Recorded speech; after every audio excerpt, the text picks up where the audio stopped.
Hello everyone. This is your mentor Ekta. I welcome you all on YouTube platform of CC Academy. CC Academy के YouTube platform पर आपका हार्दिक स्वागत। आज हम करेंगे पेपर 1 का मॉक टेस्ट। ये जो है HPPSC द्वारा कंडक्ट करवाया गया एग्जाम था असिस्टेंट इंजीनियर का, इलेक्ट्रिकल का, उसको मैंने कंसीडर किया है। तो आज हम एक प्रीवियस क्वेश्चन पेपर डिस्कस करेंगे। आई होप आपको ये वीडियो जो है अच्छी लगेगी। चलिए शुरू करते हैं। और ये जो वीडियोस रहेंगी पेपर 1 की मॉक टेस्ट की, ये हर एक एग्जाम में जिन एग्जाम में पेपर 1 आना है उन सभी के लिए ही जो है ये इम्पॉर्टेंट रहेगी। चलिए देखेंगे कि किस तरीके का ये क्वेश्चन पेपर आया था। मुझे थोड़ा मॉडरेट लेवल का लगा था, ना ज़्यादा इजी है ना ज़्यादा डिफिकल्ट है। आप इजीली जो है पासिंग मार्क्स जो है इस पेपर में से निकाल सकते हैं। लगभग 18 क्वेश्चन आपको ठीक करने हैं। पासिंग मार्क्स चाहिए, पेपर 1 क्लियर होगा, पेपर 2 की तभी इवेल्युएशन होगी। First question, consider the following about India. तो इंडिया के कुछ हिस्टोरिकल पार्ट्स जो हैं दिए गए हैं और उनमें से पूछा गया है choose the correct answer from the following. तो इन 4 स्टेटमेंट में से कौन सी वाली स्टेटमेंट करेक्ट है वो पूछा गया है। The post of attorney general in of India is statutory, right. कार्यालय कानून द्वारा निर्धारित किया जाता है अटॉर्नी जनरल की पोस्ट। चलिए देखते हैं। Office of solicitor general is constitutional, solicitor general is संवैधानिक है। Amrita Pritam the famous writer of Punjabi language brought out magazine Nagmani, है ना, उन्होंने नागमणि की जो है शुरुआत की थी। गोवा वॉज लिबरेटेड इन दिसंबर 1961।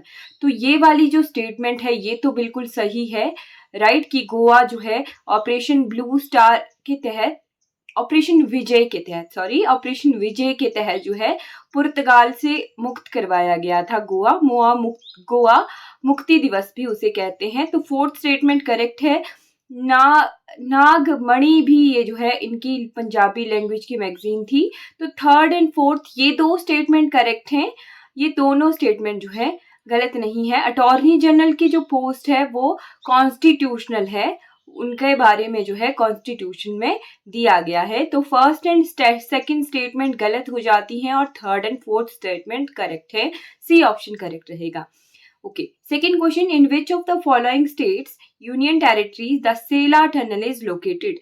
तो हम पढ़ते हैं बार बार कि त्वांग वैली है अरुणाचल प्रदेश में, वहां जाने के लिए गुवाहाटी असम से एक रूट है जो जाता है सेला टनल के थ्रू, राइट। सेला टनल के थ्रू जाता हुआ पहुंचते हैं त्वांग वैली अरुणाचल प्रदेश। तो सेला टनल है अरुणाचल प्रदेश में, त्वांग वैली की तरफ जाने के लिए ये टनल है। साथ में भूटान की तरफ को भी यहाँ से रास्ता है। ओके, तो सेकंड का ए करेक्ट रहेगा। Third question, identify from the following the headquarter of zoological survey of India. Zoological survey of India का मुख्यालय पूछा गया है। तो यहाँ का मुख्यालय है कोलकाता में, डी ऑप्शन करेक्ट रहेगा। Fourth question, the women medical officer appointed on the Siachen glacier in 2023 वर्ष 2023 में सियाचिन ग्लेशियर में किस महिला मेडिकल ऑफिसर की नियुक्ति की गई थी। तो इनका नाम है captain Fatima Wasim, B option correct रहेगा। Fifth question, when were not conducted the parliamentary and state assembly election in India together. तो कौन सा ऐसा वर्ष था जब पार्लियामेंट्री इलेक्शन और असेंबली इलेक्शन नहीं हुए थे। तो वर्ष 1957 ए करेक्ट रहेगा। Okay, six question, identify from the following the 3 countries which got more medals in Asian games than India. तो भारत से ज्यादा मेडल्स किन किन कंट्रीज को मिले थे एशियन गेम्स 2023 में। तो यहाँ पे सी ऑप्शन करेक्ट रहेगा, चाइना, जापान और South Korea. Seventh question, which of the following chief minister as on 12/5/2024। तो ये जो है बिल्कुल ही लेटेस्ट थी। आपको जो है एग्जाम 20 मई के आसपास कंडक्ट करवाया जा रहा है। तो 12 मई तक का डाटा पूछा गया था कि 12 मई तक जो है कौन से वाले ये जो 4 ऑप्शन है, मुख्यमंत्री सुमेलित नहीं है, करेक्टली मैच्ड नहीं है। तो यहाँ पर तेलंगाना के जो मुख्यमंत्री हैं वो रविकांत रेड्डी जी नहीं है। कौन है प्रेजेंटली तेलंगाना के मुख्यमंत्री, तो वो आप कमेंट सेक्शन में बताइएगा। 8th question, which of the following is the correct jurisdiction of Maharashtra high court. जब भी हम किसी स्टेट के बारे में पढ़ते हैं तो उसका हाई कोर्ट के बारे में हम हमेशा पढ़ते हैं। तो ये जो महाराष्ट्र हाई कोर्ट है ये कहलाया जाता है बॉम्बे हाई कोर्ट से, बॉम्बे हाई कोर्ट। तो बॉम्बे हाई कोर्ट की जुरिडिक्शन 2 राज्यों और 1 केंद्र शासित प्रदेश में है। यहाँ पर भी देख सकते हैं हम महाराष्ट्र, गोवा, दमन दीव एंड दादर एंड नगर हवेली एक ही यूनियन टेरिटरी है। तो 2 राज्यों और 1 यूनियन टेरिटरी में महाराष्ट्र यानी बॉम्बे हाई कोर्ट की जुरिडिक्शन है। न्यायाधिकार सही है रहेगा ऑप्शन नंबर ए का। 9th question, identify some of the new country which are included recently in BRICS summit from the following. तो ब्रिक्स में ऐसे तो 5 देश हैं, ब्राजील, रशिया, इंडिया, चाइना और साउथ अफ्रीका। पहले ये संगठन 2009 में जब बना था तो यहाँ पर 4 ही देश थे, BRIC, Brazil, Russia, India and China. 2010 में इसमें जोड़ा गया साउथ अफ्रीका, फिर उसमें 5 देश हो गए। अब जो है 2023 में कुछ और देश भी जुड़े हैं जो कि लेटेस्ट हम स्टेटमेंट वाइज क्वेश्चन भी देख चुके हैं, किसी एग्जाम में आया था PGT के ही, वहां पर यही चीज सेम चीज जो है स्टेटमेंट की ऑप्शन में स्टेटमेंट वाइज पूछी गई थी और यहाँ पे MCQ फॉर्मेट में पूछी गई है। इथियोपिया और अर्जेंटीना और इजिप्ट ये तीनों देश जो हैं 2023 में ब्रिक्स में शामिल हुए हैं। 10th question, on which of the following date 1945 the UNO charter came into effect. तो ये क्वेश्चन इनडायरेक्ट तरीके का है। हम पढ़ते हैं संयुक्त राष्ट्र दिवस, United nation day, formation of United nation, संयुक्त राष्ट्र संघ की जो फॉर्मेशन है कब हम पढ़ते हैं 24 अक्टूबर को। वही चीज है, थोड़ा सा घुमा के पूछा गया है कि इसका जो चार्टर है कब इफेक्ट में आया है, तो 24 अक्टूबर, बी ऑप्शन करेक्ट रहेगा। 11th, क्लाउडिया गोल्डिन का क्वेश्चन भी तीसरी बार रिपीट हो गया है PGT ही एग्जाम में। तो देखिए, Nobel prize good governance index, ये चीजें आपको पढ़ के जानी है, ये क्वेश्चन रिपीट हो रहे हैं। The Nobel prize 2023 in economics has been given to. वर्ष 2023 का नोबेल पुरस्कार अर्थशास्त्र में किसे दिया गया है? क्लाउडिया गोल्डिन को। 12th question, identify the Central American country which became the first to adopt Bitcoin legal tender from the following। तो ये भी क्वेश्चन हम पढ़ चुके हैं, इसका बी ऑप्शन करेक्ट रहेगा, एल सल्वाडोर। इन्होंने बिटकॉइन को जो है ऑफिशियली लीगली टेंडर करके अपनाया है। 13th question, which of the following is the correct name of state which connects Francisco bay to the Pacific ocean. तो पैसिफिक ओशन यानी प्रशांत महासागर को सैन फ्रांसिस्को खाड़ी से जोड़ने वाला जो जल डमरू मध्य स्ट्रेट है, ये राइट स्ट्रेट होगी, ये जल संधि होगी। तो इनको कौन जोड़ता है? ये जोड़ता है golden get straight. 14th question, which of the following country launch the moon sniper space mission. तो ये जापान का मून स्नाइपर स्पेस मिशन है, सी ऑप्शन करेक्ट रहेगा। 15th question, the country which has been described as world's the most rapidly sink country is. निम्न में से किस देश को विश्व का अति जल्दी डूबने वाला देश कहा गया है? तो इंडोनेशिया, बी ऑप्शन करेक्ट रहेगा। जैसे जैसे ये गर्मी बढ़ रही है उस तरीके से हमारे ग्लेशियर जो है पिघल रहे हैं, वाटर लेवल जो समुद्र का सी लेवल है वो बढ़ रहा है और उससे ये माना गया है कि जो इंडोनेशिया है वो बहुत जल्द ही डूबने वाला है। अब हम 15 क्वेश्चन हिमाचल जीके के करते हैं। हिमाचल का 16th क्वेश्चन आया है, which of the following place is not matched correctly with districts in Himachal Pradesh. तो कौन सी जगह को करेक्टली मैच नहीं किया है? टाडा सिबा बिल्कुल सही है, कांगड़ा में ही है। चांगो गलत है, चांगो है जी किन्नौर में, हम पढ़ भी चुके हैं। चांगो क्यों चर्चाओं में आया है? तो चांगो में बनाया गया है आर्टिफिशियल ग्लेशियर। ये हांगरांग वैली किन्नौर की में चांगो विलेज पड़ता है, तो ध्यान रखिए चांगो हाईलाइटेड हुआ था इसीलिए एग्जाम में भी पूछा गया है। जैतक फोर्ट के बारे में हम पढ़ते हैं, तो जैतक इज इन सिरमौर, कसोल कुल्लू में ही है। बी ऑप्शन इनकरेक्ट था, इनकरेक्टली मैच था, तो इसीलिए बी ऑप्शन करेक्ट आंसर रहेगा। 17th question, identify from the following the highest peak in Himachal Pradesh. Himachal Pradesh में निम्नलिखित में से सबसे ऊंची चोटी कौन सी है? तो जोरकांदेंग, पीशू, गेफांगो, ये गेफांग होगा और गुसू। ये जो पिशु और गुसू ये दो पीक्स हैं, ये जो है कहाँ पर हैं? शिमला और किन्नौर के बॉर्डर पर हैं। लगभग 5400 मीटर के आसपास इनकी हाइट है। गेफांगो इनसे थोड़ी सी ज्यादा हाइट पर है और जोरकांगदेन इनसे ज्यादा हाइट पर है। ए ऑप्शन करेक्ट रहेगा। लगभग 6000 मीटर के आसपास इसकी हाइट है। 17th question, which of the following is correct about the tales of Himachal Pradesh? तो हिमाचल प्रदेश के तेलियों के बारे में निम्नलिखित में से कौन सा सही है? ये जो तेली समुदाय है ये हिंदू भी होते हैं और मुस्लिम भी होते हैं, दोनों ही धर्मों के होते हैं। ए ऑप्शन करेक्ट रहेगा। 19th question, who was the speaker of Himachal Pradesh Vidhan Sabha in the year 2011? तो 2011 में हिमाचल प्रदेश विधानसभा के अध्यक्ष कौन थे ये पूछा गया है। तो यहाँ पर डी ऑप्शन करेक्ट रहेगा, Tulsi Ram. Okay. 20th question, identify from the following temple of Himachal Pradesh which is not of the pagoda style. Himachal Pradesh के निम्नलिखित उस मंदिर की पहचान कीजिए जो पैगोडा शैली में नहीं बना है। हिडिंबा देवी, त्रिपुरा सुंदरी, बिजली महादेव ये तीनों कुल्लू में है। कामेश्वर जो टेम्पल है ये पैगोडा स्टाइल में नहीं बना है। डी ऑप्शन करेक्ट रहेगा। 21st question, which of the following is correct of land holding in Himachal Pradesh as per agricultural census 2015-16? तो वर्ष 2015-16 में जो भी कृषि जनगणना हुई थी उसके अनुसार हिमाचल प्रदेश में भूमि धारण यानी लैंड होल्डिंग के बारे में निम्नलिखित में से कौन सा कथन सही है? तो यहाँ पे ये सही है, small and marginal farmer own 85% land. ये जो स्मॉल छोटे और मामूली किसान हैं उन्हीं के पास जो है हिमाचल का लगभग 85% भूमि उन्हीं के पास है। बी ऑप्शन करेक्ट रहेगा। 22nd question, identify from the following from which Himachal Pradesh crude worth rate not lower? तो यहाँ पे पूछा गया है कि यहाँ से निम्नलिखित में से पहचान कीजिए जिनसे हिमाचल प्रदेश की प्राकृतिक रूप से क्रूड जन्म दर नीचे नहीं है।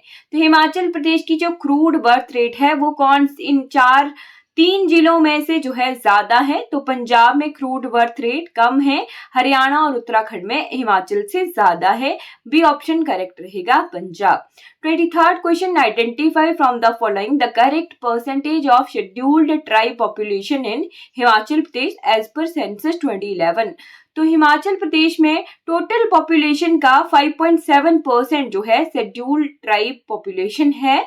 यहाँ से डी ऑप्शन करेक्ट रहेगा। 24th question, consider the following about Himachal Pradesh. Himachal Pradesh में ये के बारे में 4 स्टेटमेंट दी गई हैं और पूछा गया है कि इनमें से कौन सी स्टेटमेंट जो है वो करेक्ट है। Himachal Pradesh Mahila Vikas Nigam was set up on April 25, 1989, ये स्टेटमेंट गलत है। There was no women cabinet minister in Himachal Pradesh legislative assembly up to 1971, ये बिल्कुल सही स्टेटमेंट है। अच्छा, मुझे आप ये बताइएगा कि अगर 1971 तक कोई भी वुमेन लेजिस्लेटिव नहीं थी हिमाचल प्रदेश के कैबिनेट में, तो कौन ऐसी महिला थी जो पहली बार हिमाचल प्रदेश कैबिनेट में शामिल हुई थी? ये क्वेश्चन भी पूछा जा सकता है, तो इसके पूछने की प्रोबेबिलिटी है। बताइएगा पहली जो कि महिला लेजिस्लेटिव बनी थी हिमाचल प्रदेश की स्टेट असेंबली की, उनका नाम क्या है? आई थिंक क्वेश्चन में आया भी है। थर्ड जो है, the HP legislative assembly was revived in 1963, ये स्टेटमेंट भी सही है। और KC Sharma committee was appointed to inquire about the benami property, ये स्टेटमेंट गलत है। तो सेकंड एंड थर्ड दो स्टेटमेंट बिल्कुल सही है। बी ऑप्शन करेक्ट रहेगा।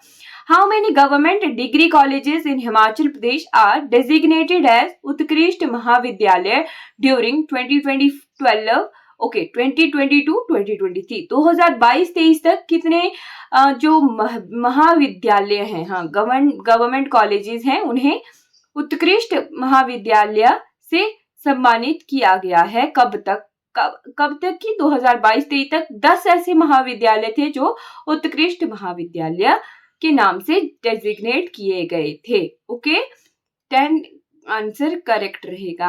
Okay, 26 question, which of the following is correct about women labour force participation rate in Himachal Pradesh in 2021-2022? It is more than Punjab, Uttarakhand and all India average. ये सही है, C option correct रहेगा।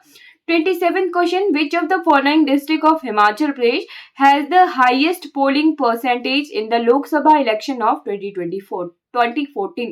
तो 2014 में हिमाचल प्रदेश के कौन से ऐसे पोलिंग स्टेशन में सबसे ज्यादा परसेंट में पोलिंग हुई थी, चुनाव में मतदान हुआ था?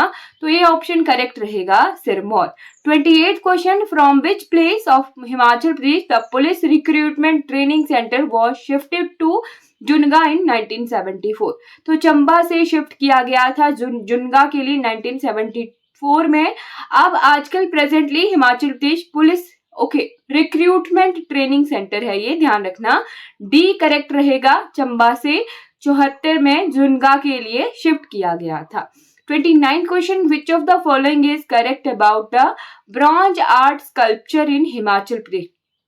तो ब्रॉन्ज यानी कांस्य कला की मूर्तियों के बारे में निम्नलिखित में से कौन सा कथन सही है? तो यहाँ पर हमें पता है कि ब्रॉन्ज की मूर्ति मिली थी, जहां पर ब्रॉन्ज मूर्ति पर, कांस्य मूर्ति पर इंस्क्रिप्शन भी है। कौन सा ऐसा मंदिर है? लक्षणा देवी टेम्पल। कहां पर है? चंबा में। It's earliest evidence is from Chamba district. बिल्कुल सही है, सी ऑप्शन करेक्ट रहेगा।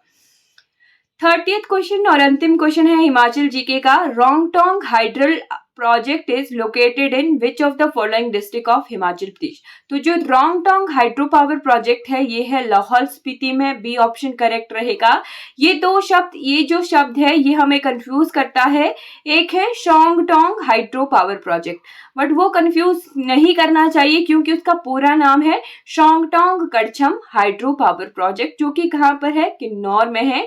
और ये जो रोंगटोंग हाइड्रो पावर प्रोजेक्ट है ये लाहौल स्पीति में है और ये 2 मेगावाट का है। ओके, अब हम 10 क्वेश्चन हिंदी के देखेंगे, 10 क्वेश्चन इंग्लिश के देखेंगे। 31st क्वेश्चन है, भारत शीघ्र ही विश्व के उन्नत देशों में गिना जाएगा। रेखांकित शब्द है, तो उन्नत देश, उन्नत क्या है? देश की क्वालिटी बता रहा है कि विश्व के उन्नत देशों में गिना जाएगा। तो ये क्या है? विशेषण है, और विशेषण में किसी की क्वालिटी बता रहा है, गुणवाचक विशेषण है। सी ऑप्शन करेक्ट रहेगा। 32nd क्वेश्चन, निम्नलिखित में से वह शब्द चुनिए जिसमें किसी उपसर्ग का प्रयोग हुआ है।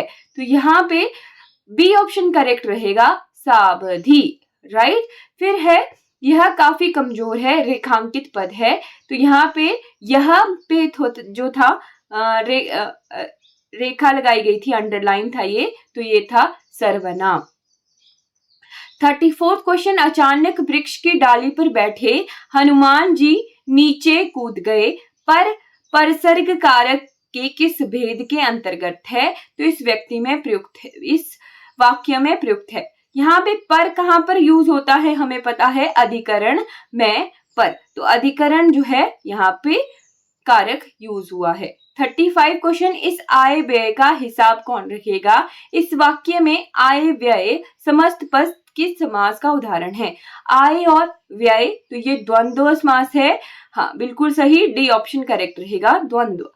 36 क्वेश्चन, उसने कहा है कि वह होकर रहेगा, उसके कहे को पत्थर की ब्लैंक ब्लैंक ब्लैंक समझना, रिक्त स्थान की पूर्ति हेतु उचित विकल्प चुनिए। तो उसके कहे को पत्थर की लकीर समझना, सी ऑप्शन करेक्ट रहेगा। अगर वर्षा होती तो फसल अच्छी होती, ये क्वेश्चन रिपीट हुआ है। मैं थर्ड टाइम इस क्वेश्चन को पढ़ा रही हूँ और ये थर्ड टाइम प्रीवियस एग्जाम्स में ही रिपीट हो गया है। इसी तरीके का क्वेश्चन सेम, अगर वर्षा होती तो फसल अच्छी होती, और ये सेम स्टेटमेंट, सेम सब कुछ सेकेंड टाइम रिपीट हो गया है। एक कुछ और था, थोड़ा सा स्टेटमेंट में थोड़ी सी चेंजेस थे, बट ये सेम स्टेटमेंट बिल्कुल सेकेंड टाइम रिपीट हुई है। ये जो है संकेतवाचक सेंटेंस है, संकेतवाचक वाक्य है। किसी की तरफ जो है बताया जा रहा है कि अगर वर्षा होती तो फसल अच्छी होती है ना, संकेत दिया जा रहा है। ऋण मुक्त में कौन सा समास है? तो ऋण से मुक्त, कर्ता ने कर्म को करने से के द्वारा, कर्ण वैसे भी यहाँ पे यूज हुआ है। ओके, तो तत्पुरुष समास है। राइट। करण तत्पुरुष समास है, वैसे तो इस तरीके से कहा जाता है बट यहाँ पे तत्पुरुष समास है। बी ऑप्शन करेक्ट है। भूषण का विलोम है, भूषण का है सी दूषण। Okay 40 question. राम नाम मणिदीप धरु जिह देहरी द्वारा, तुलसी बाहर भीतरों जो चाहत उजियार। इस काव्य पंक्तियों में कौन सा अलंकार है? तो यहाँ पे रूपक अलंकार है। ओके रूपक। 41st question. Choose the correct passive voice from the given sentence. तो यहाँ पे okay is Arif arranging the books today, voice change करनी है। अरेंजिंग आईएनजी फॉर्म में है। इज इंटेरोगेटिव प्रेजेंट कॉन्टिन्यूअस है ये इंटेरोगेटिव, तो इज का बुक्स प्लूरल में है, आर हो जाएगा, इंटेरोगेटिव में ही हम रखेंगे। आर द बुक्स आईएनजी था तो बीइंग। B3 आया arranged bye Arif today, D option correct रहेगा। 42nd question. यहाँ पे भी एक्टिव वॉइस है, में चेंज करना है। पहले हमें पैसिव एक्टिव से पैसिव में चेंज करना था, यहाँ पे पैसिव से एक्टिव में चेंज करना है। I was offered a handsome salary in this company, तो दिस कंपनी आस्क्ड मी, हाँ this they offered me a handsome salary in this company, this, हाँ राइट, बी ऑप्शन करेक्ट रहेगा। 43 choose the right option to fill in the blanks. I have been working in the garden since morning, बिल्कुल सही है since, but I will be ready for the party by 7 o'clock. तो यहाँ पे दो preposition है, एक तो since है और कोई भी टाइम दिया हो, एग्जैक्ट टाइम दिया हो, वहां पर हम by preposition का यूज करते हैं। ओके तो 4th क्वेश्चन क्या कह रहा है? चूज द करेक्ट स्टेटमेंट, तो यहाँ पे बी ऑप्शन करेक्ट रहेगा। देयर एग्जिस्ट, यहाँ पे प्रेजेंट में लिया गया है, तो प्रेजेंट में एस और ईएस का यूज होता है। देयर एग्जिस्ट, यहाँ पे एग्जिस्टेंस था, यहाँ पे एग्जिस्टेंस है, एग्जिस्ट है, यहाँ पे प्रेजेंट में एग्जिस्ट लगाया है, एस और ईएस का यूज किया गया है। बी ऑप्शन करेक्ट रहेगा। 45th question. Choose the correct indirect from the following. Okay Alka said, I am able to finish the project in the time because I prepared well. तो यहाँ पे सही statement रहेगी सी। Alka told that she was able to finish the project in time because she had prepared well. C option correct रहेगा। Tense change हुआ है, narration में tense change होता है, ये भी नरेशन का ही है। महक said that I was making a right effort as compared to other in his team. तो यहाँ पे देखिए इस क्वेश्चन पेपर में दो सेंटेंस वॉइस के लिए गए हैं, दो सेंटेंस नरेशन के लिए गए हैं। एक एक्टिव से पैसिव था, दूसरा पैसिव से एक्टिव था। यहाँ पे भी सेम यही है, डायरेक्ट टू इनडायरेक्ट है और इनडायरेक्ट टू डायरेक्ट पूछा गया है। तो यहाँ पे इनडायरेक्ट सेंटेंस दिया है और डायरेक्ट सेंटेंस पूछा गया है। Mahak said to me, you are making right effort as my team compare to other, B A option correct रहेगा। 47 choose the correct option to fill in the blank. All decision have been kept in abeyance till the approval from the top is received, B option correct रहेगा। 48 में फिर से incorrect sentence पूछा गया है, तो यहाँ पे सी ऑप्शन करेक्ट रहेगा। Shri Roshan Lal has sent the reply to 2 days ago। Okay यहाँ पे पूछा गया है एपिटमी क्या होता है, तो एपिटमी होता है an ideal example of something, A सही रहेगा। 50 क्वेश्चन।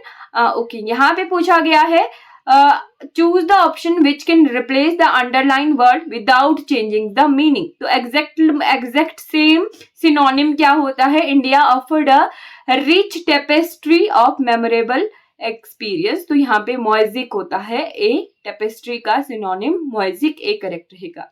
ओके तो यहाँ पर हम 50 क्वेश्चन डिस्कस कर चुके हैं। ये हमने प्रीवियस क्वेश्चन पेपर डिस्कस किया है, एचपीपीएससी ने जो कंडक्ट करवाया था। तो इस तरीके से एचपीपीएससी जो है एग्जाम में क्वेश्चन पैटर्न रख रहा है, कई बार काफी हाई लेवल का रख रहा है, कई बार लो लेवल का रख रहा है, कई मीडियम सा लेवल। तो डिपेंड करता है कि एग्जाम कौन से सब्जेक्ट वाले पेपर स्टूडेंट्स को आना है, उसी तरीके से एचपीपीएससी भी सब्जेक्ट्स के हिसाब से ही एग्जाम दे रहे हैं, क्वेश्चन पेपर दे रहे हैं। तो यहाँ पर हम 50 क्वेश्चन डिस्कस कर चुके हैं। आई होप ये जो सीरीज है ये आपके आने वाले एग्जाम्स के लिए बहुत ज्यादा फ्रूटफुल हो। आशा करती हूँ आप तैयारी करेंगे प्रॉपरली और इस हेल्दी एनवायरनमेंट में हमारे साथ पढ़ेंगे। अगर आपको कोई भी क्वेरी होगी तो आप जो है एकेडमी के इस नंबर से कांटेक्ट कर सकते हैं। आशा करती हूँ आपका आने वाला समय शुभ हो। वीडियो को लाइक कीजिए, शेयर कीजिए और वीडियो देखने के लिए बहुत बहुत धन्यवाद। Thank you for watching.